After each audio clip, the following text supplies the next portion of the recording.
আসসালামু আলাইকুম। সমাজের মৌলিক রূপান্তরের উদ্দেশ্যে রাষ্ট্র ক্ষমতা দখলের সংগ্রাম হলো বিপ্লব।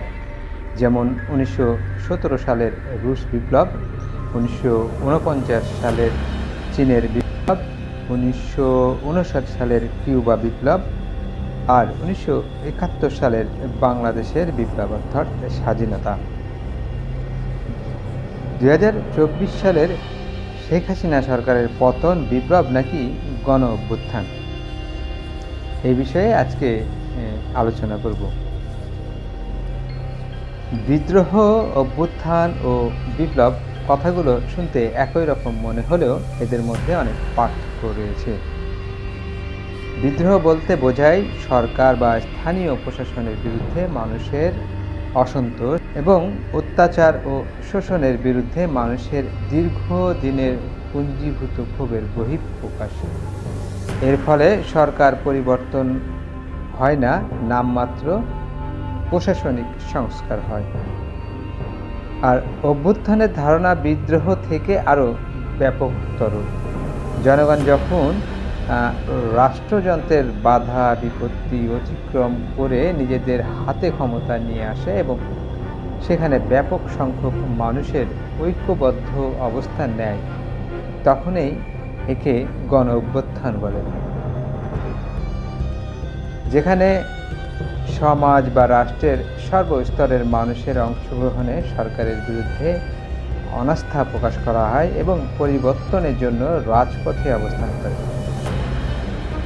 গণঅভ্যুত্থান হঠাৎ করে ঘটে, তাই সরকারের নীতি বা শাসন এখানে গুরুত্ব পায় না। ক্ষমতা লাভই এখানে সর্বাধিক প্রাধান্য পায়। আর বিপ্লব হচ্ছে কাঠামোগত পরিবর্তন।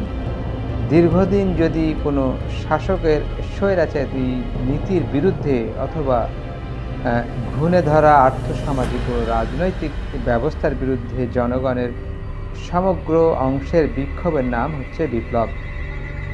এখন আসি সাম্প্রতিক সময়ে ২০২৪ সালে শেখ হাসিনা সরকার পতন কি বিপ্লব নাকি গণঅভ্যুত্থান? প্রথমে ছাত্রদের কোটা ব্যবস্থার বিরুদ্ধে যে আন্দোলন শুরু হয় সেটি ছিল একটি বিদ্রোহ, তবে শেষ পর্যন্ত এটি গণ অভ্যুত্থানে পরিণত হয়েছে, সেটি বিপ্লব নয়।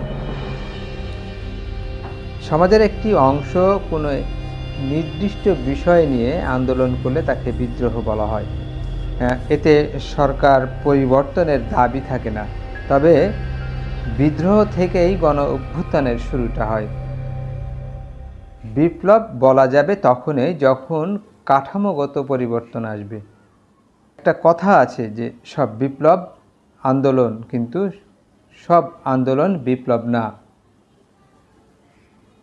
প্রথম দিকে কোটা বিরোধী আন্দোলন ছিল বিদ্রোহ, পরে সরকারের পদত্যাগ দাবি করায় একে বলা যেতে পারে গণ অভ্যুত্থান। তবে অন্তর্বর্তীকালীন সরকার রাষ্ট্রীয় পর্যায়ে কাঠামোগত পরিবর্তন আনতে সক্ষম হলে একে বিপ্লব বলা যেতে পারে। এই জন্য আমাদেরকে আরও অপেক্ষা করতে হবে তারা কোনো পরিবর্তন আনেন কিনা।